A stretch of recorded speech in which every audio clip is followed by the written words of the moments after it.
In this video, I wanted to talk to you guys about modern gear used for combat, and we have access to them as civilians on the commercial market and even on the surplus market and stuff. And a lot of people are very attracted to getting whatever the modern gear is because it's the latest and greatest. And people seem to think that, well, if we're going to be just as good or whatever, we have to have whatever the current military gear is, and that's absolutely untrue.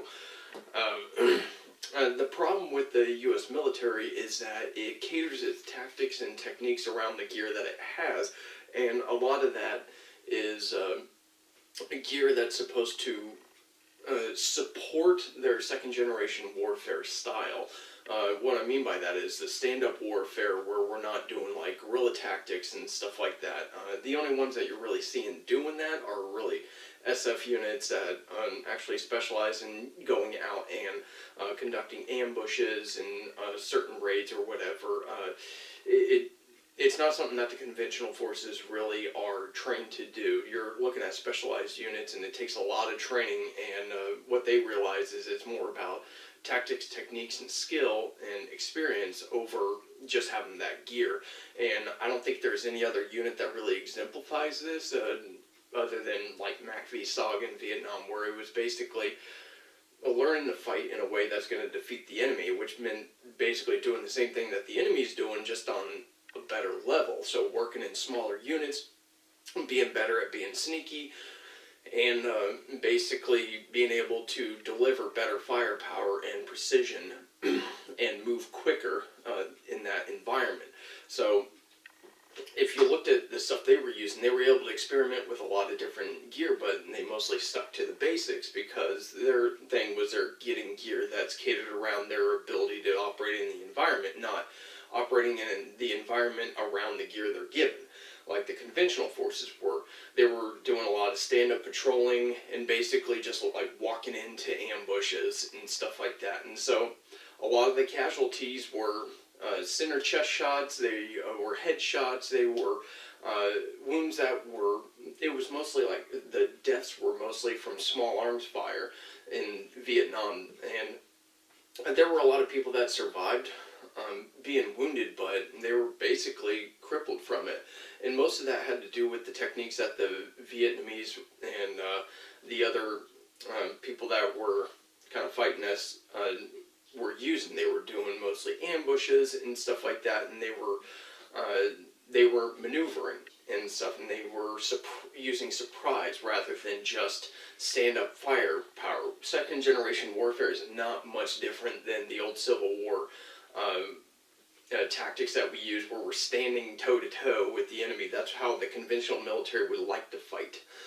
So, anyways, I'm just going to go into the modern gear and, my perception on it as being used as, like, a militiaman, Minuteman, or whatever, just a armed citizen or whatever. Someone who actually has choices. And first thing I'm going to cover is uniforms and camouflage. Now, uniforms, a uniform style is more what I'm talking about, but it also has to do with the camouflage, because it's kind of one and the same, right? Like, whenever they've changed the camouflage pattern, they've changed the uniforms for the most part as well. So, uniform styles, there are some countries like the UK or whatever that had like the DPM pattern, and they had the chest pockets. They were pretty lightweight. They didn't use ripstop. They used a cotton twill. That was good in tropical environments. And their pockets were easy to unbutton, like with gloves on. They also had dummy cord on them. The French used twill, pretty heavy twill in their uniforms, and they have zippers. The thing about these is they're both silent, and that's the older French uniform as far as the top is concerned. So it was zippers, and the pants had a button. It was kind of a snap button, so not really the best, but whatever. But what we use in the military and in a lot of other countries is like Velcro.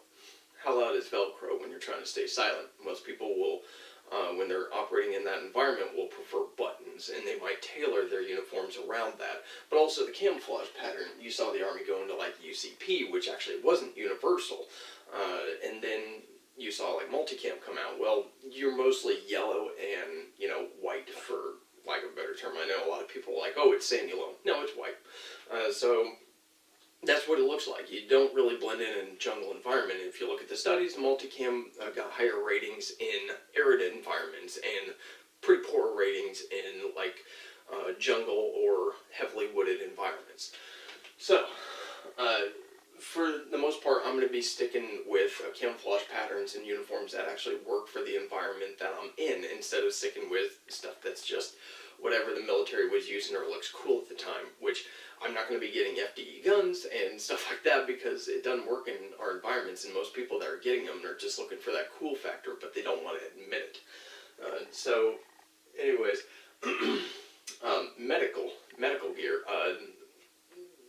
We've advanced more medically than anything else in the U.S. military and in first world countries. We've learned a lot from the experiences, and this is mostly from the desperation to keep people alive while we're sticking to second generation warfare principles, while everybody else is in third and fourth generation warfare areas, I guess you could say, in their training. So the problem I have with medical gear today is most people that are getting a lot of these blowout kits or whatever for their militia group or whatever the hell,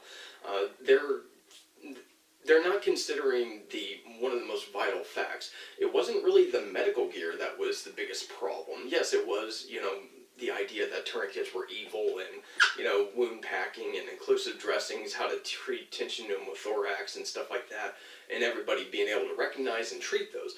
But at the same time, it was also getting to that higher level of care faster and getting surgery for those that have chest shots or something of that nature. So a lot of times you're going to need advanced medical care anyways because of infection.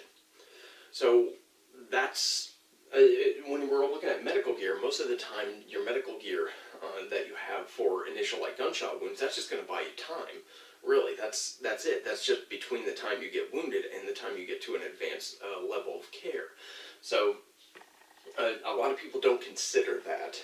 So you got to be a little bit more cognizant of that when you're selecting your gear. Is it just a waste of space and weight, or do you actually have the support network that will actually make that gear useful?